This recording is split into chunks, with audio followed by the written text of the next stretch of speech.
ইলিশ মাছগুলো ফ্রাই প্যানে ভেজে নিচ্ছি।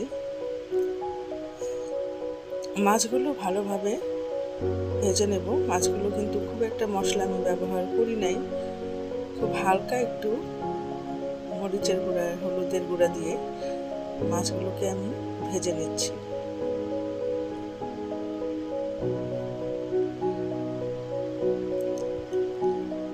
আবার কয়েক পিস মাছ ভেজে নিচ্ছি।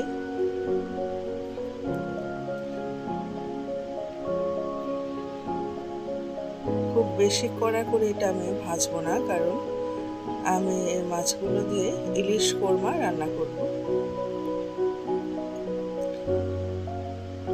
সেই প্যানের মধ্যেই আরেকটু তেল দিয়ে আমি পেঁয়াজগুলো ভেজে নিচ্ছি।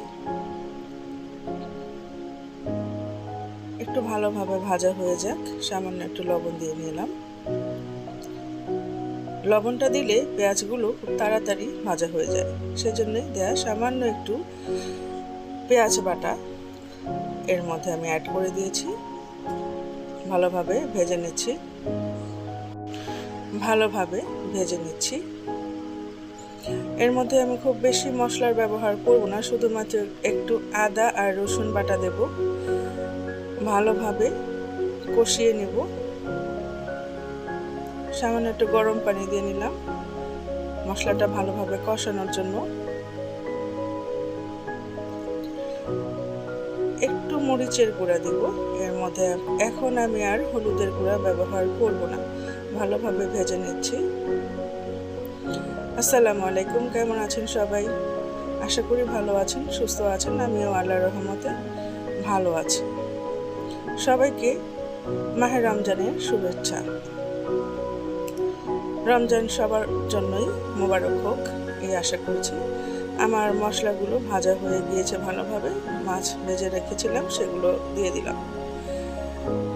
যারা আমার ভিডিওটি দেখছেন তারা একটা লাইক করবেন, আর ভালো লেগে গেলে সাবস্ক্রাইব করে নেবেন। যারা অলরেডি এটা করে ফেলেছেন তাদেরকে অসংখ্য ধন্যবাদ।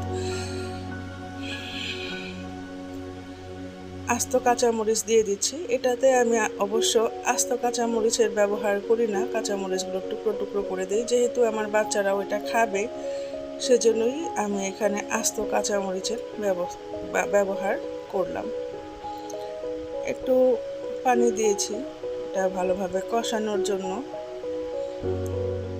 কষানো হয়ে এসেছে প্রায়। এর মধ্যে এখন আমি দিয়ে দেব একটু দুধ। যেহেতু এটা কোরমা, এর জন্য একটু দুধ এর মধ্যে আমি দেব। এর মধ্যে আপনারা ইচ্ছা করলে অনেক রকমের মশলা ব্যবহার করতে পারেন, তবে আমি আজকে খুব হালকা মশলা এটা রান্না করছি। যেহেতু এটা সেহরিতে খাওয়া হবে, সাথে গরুর মাংস থাকবে। গরুর মাংস এমনিতেই মশলাদার খাবার, এর জন্য এটাকে আমি হালকা মশলায় রান্না করে নিয়েছি। এর মধ্যে চাইলে আপনারা এখন কিশমিশ, আলু বোখরা এগুলোও দিতে পারেন, তবে আমি এখন এগুলো দিচ্ছি না, যেহেতু এর সঙ্গে আমার মেনুতে গরুর মাংস থাকবে। তাই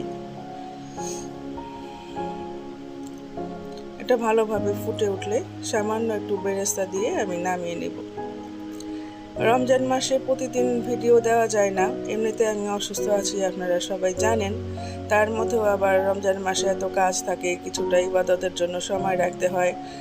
সেহেরি, ইফতারের আয়োজন, রান্না বান্না, বাচ্চা সামলানো, সমস্ত কিছু করে প্রতিদিন ভিডিও দেওয়া অসম্ভব হয়ে দাঁড়িয়েছে। সেই জন্য প্রতিদিন ভিডিও দিব না, মাঝে মাঝে দিব। আপনারা একটু কষ্ট করে দেখে নেবেন। আমার কথায় যদি কারো কোনো কষ্ট লেগে যায়, বা আমি যদি কাউকে কষ্ট দিয়ে ফেলি, আমার কথার মধ্যে যদি কোনো ভুল হয়ে থাকে, তবে আপনারা একটু ক্ষমা করে দিবেন। এটা ঢেকে রেখেছিলাম, এখন নামিয়ে নিলাম। এটা হয়ে গিয়েছে। চলুন আরেকটা সিম্পল ডিশ করে দেখাই। এখানে আমি হাঁড়িতে তেল গরম করে পেঁয়াজ দিয়ে নিয়েছি। সামান্য একটু গরম পানির ব্যবহার করলাম। এখানে আমি এখন হলুদ মরিচের গুঁড়া দেব। এটা ভালোভাবে কষিয়ে নেব।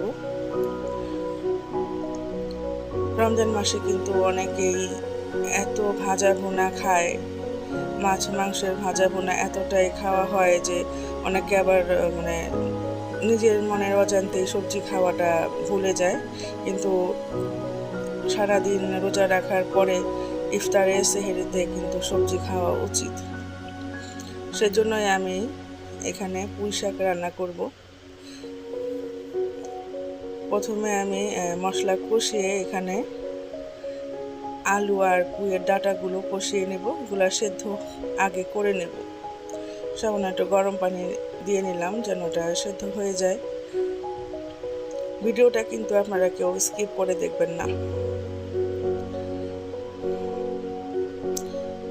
এখানে আমার পুঁইয়ের ডাঁটা আর আলু সিদ্ধ হয়ে গিয়েছে। এখন আমি এখানে পুঁইগুলো দিয়ে আবার ঢেকে দিচ্ছি। কিছুক্ষণ পর এটা আমি খুলে দেখলাম যে এটা হয়ে গিয়েছে, সেদ্ধ হয়ে গিয়েছে। এখন এখানে আমি মাছগুলো দিয়ে নেব। এখানে আমি ইলিশ মাছ দিয়েই পুঁইটা রান্না করে নেব। এটা খেতে কিন্তু খুব ভালো লাগে, যদি একটু ঝাল ঝাল হয় খেতে অসাধারণ লাগে। ঢেকে দিচ্ছি।